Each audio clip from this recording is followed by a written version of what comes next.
I'm incredibly proud of the work that our budget committee did, both our Republican and Democrat members, and really thankful for the work of our budget chairman, who did incredible work during a very difficult budget environment to produce a balanced budget, but not only a balanced budget that in difficult times invests in some of the critical priorities of this state.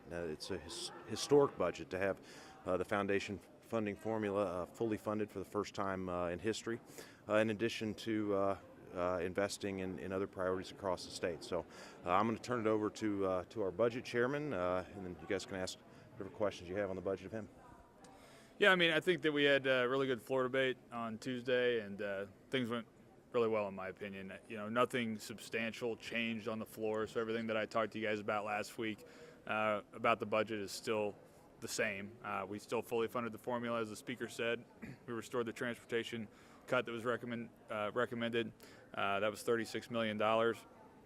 Yeah, we did use the savings that we are projecting from the repeal the renter's portion of the property tax credit to restore the vital services that were recommended to be cut, the 21-point level of care requirement, as well as restore some of the rates that are paid to the providers. And I think that that really does translate to the type of care that those folks receive. I mean, if a nursing home is paid less, they're going to have fewer staff, and so, you know, people are going to have to wait longer to go to the bathroom, things like that. Those translate into outcomes for the patients. And so we invested in those things. We made a lot of tough decisions. I mean, we had to cut some things that the governor recommended keeping to accomplish that.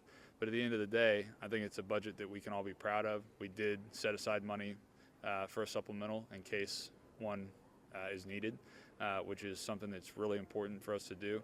And so it's my hope that the Senate will, maintain the overall level of appropriations and keep that money set aside so that we can pass a budget that there won't need to be any withholds associated with it, and that we can get through a fiscal year in good solid financial shape. So if there are any questions, I'd be happy to answer them. Have you spoken with Senator Brown over in the Senate about what he wants to do with the budget? Look, Senator Brown and I have met every week or every other week pretty consistently since the beginning of session. I think the Senate, is there's a lot going on over there right now, and it's a little volatile. I think that, Senator Brown has things he wants to do, and other senators have things that they want to do, and that whole process will play out in committee over there. And but he and I talk regularly. There are things that we agree on, and there are probably some things we don't agree on, but that's no different than any budget chairman and Senate Appropriations chairman in the past. And I look forward to working with Senator Brown to get the bills passed.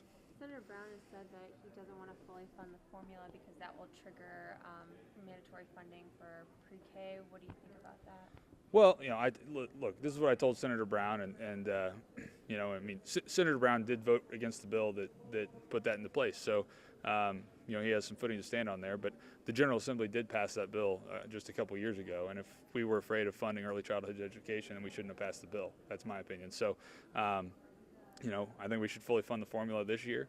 We look at it next year, and if we choose not to next year with the early childhood component included, that's a decision for the General Assembly to make next year. But, I think that we should do it. We passed a bill to revise the formula. We put the growth cap back on to make full funding achievable.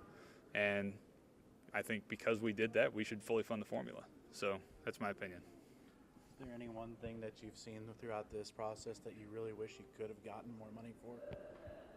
I think the one thing that we didn't do that I absolutely wish we could have done was some sort of pay plan or deferred compensation plan for state employees. I think that, I've worked with Representative Bernsketter, talked to him a lot about that. It's a bipartisan thing. It's a thing that people across the state want to do. It's not just people, folks that represent Jefferson City. We know that we need to do better for state employees, and I think that we had to do what we had to do this year and made education our number one priority. But I think moving forward that'll be a priority of the legislature. Could you explain the change made in House Bill 11 regarding health centers that provide abortion services and why you felt that change was necessary? Well, are you talking about the amendment that Representative Ross offered? From what I understand, the Department of Social Services was concerned that there was really no definition of the word abortion as it was related to the appropriations bill, because we put funding restrictions on how the Women's Health Services funding could be spent. And they said, there's really not a definition of abortion provider. And so what Representative Ross's amendment did was it referenced the statute that defines that, and it includes, I believe, providers that refer or make referrals for abortions as well. So that was an amendment that he offered. I think that he offered that. I can't say exactly why he offered it, but I would think that it'd be because under the way the department is interpreted currently, places that are affiliated with abortion providers are still receiving the funding, and that was not the intent. So that would be probably why. You could ask him, though, for sure. Going back to the family planning or the family leave, the governor's executive order on family leave. Yeah, I mean, listen, to the extent that the governor can make that work within the appropriations that are in the bills, I'd say that there could be money in there. There's no specific appropriation that was added to accommodate those costs. So, however they choose to live within their means and accomplish that at the same time is something that they may be able to do. If they want to reduce the head count of state employees or something, if they have some efficiencies they think they can gain to offset the costs associated with the paid family leave plan, then they can do that. So I'm hopeful that they figure out a way to make it work within the budget constraints that we've set. Is that constitutional without authority from the legislature? I think that the governor, I'm not this is not some area of expertise that I have on the Constitution, but what I would say is that to the extent that the governor can make it work within the appropriations that we give them, the executive branch, that he can probably do that. He can't do it if he can't do it within those appropriations. So if he needs more money, then he's going to have to come talk to us about it. But to the extent that he can make it work within what we give him, he can do that, I think. I could be convinced otherwise, but I think that's probably my opinion right now. Can you explain why there was a second vote on the voter ID funding amendment?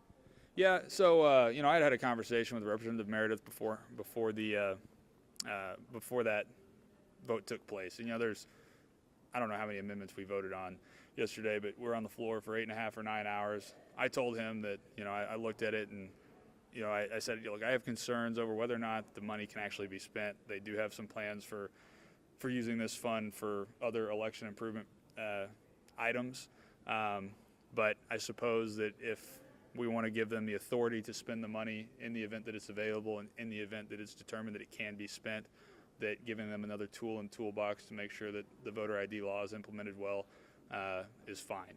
And the voice vote was very close. The roll call, I didn't speak on the amendment, and discussing it with Representative Meredith, he was under the impression that I had told him that I would speak in favor of his amendment. I try to be a man of my word. I didn't remember saying those exact words, but as a result of that discussion, I was on the failing side of the roll call vote, so I couldn't make a motion to reconsider. But I did ask the Appropriations Committee Chairman, Representative Barr, to make a motion to reconsider so I could at least make a statement of support for the amendment because that was what he felt I told him I would do. I did that, and the vote turned the other way. So that's what happened there. Any other questions? If there are no more questions on the budget we just passed today, I'd like to ask you about the bills the Budget Committee is taking up on Monday, and if you'd talk a little bit about those and what your concern and priorities are in those. Yeah, so, House Bills 1 through 13 are the operating budget. House Bills 17, 18, and 19 are the reappropriations bills, the capital improvements bill, and then we basically have two capital improvements bills. House Bill 18 is the maintenance and repair bill, which is essentially primarily moving money to the Facilities Maintenance Reserve Fund so we can take care of state facilities. House Bill 19 will have a few capital improvements projects that were appropriated last year, and I believe it was House Bill 2018, but didn't get started. We'll be releasing the substitutes on that either today or tomorrow, so that'll be out there for everybody to see. But those are going to be the bills that basically take care of capital improvement projects around the state. Most of the money is going to be focused on just taking care of the buildings that we currently have. Does any of that continue the work we've seen on the Capitol in the last year? There will be some reappropriations for the Capitol complex. I can tell you that we're going to focus right now on getting the structural things on the building addressed. There's still some discussion about some of the interior work that'll be done, and I'm planning to work with the Speaker and the Senate on and the Office of Administration on exactly what those projects will be. I think that's something that we still need to have some more discussion on. Is that going to be a heavy lift with the governor wanting to put all that kind of stuff on hold? Well, I mean, most of the stuff most of the stuff that's going to be in the bills was recommended by the governor. So I think that there will be a few things that the governor didn't recommend, and there will be some things the governor recommended that won't be in there. But at the end of the day, I don't expect that there will be a lot, especially in House Bill 17 and 18. I don't think there's going to be a lot of disagreement on all that. One clarification question. So we're taking money from the circuit breaker tax and using that, putting that toward other senior services. I guess I'm a little bit confused as to how that's also preventing the cuts to the percentage point from 27 to 21. Okay, so we put the savings, so that the circuit breaker, which I'm not even going to call it the circuit breaker anymore. What it is a property tax credit for people who rent. And the savings from that in the bill are to be deposited in the Senior Services Protection Fund. And then we made appropriations in the budget bills from that fund to basically put the money in that it would take to pay for the increased folks that would be on services, or the additional folks that would be on services at 21 points instead of 27 points. Does that make sense? Yes. Okay. Anything else? Good stuff. All right, thanks.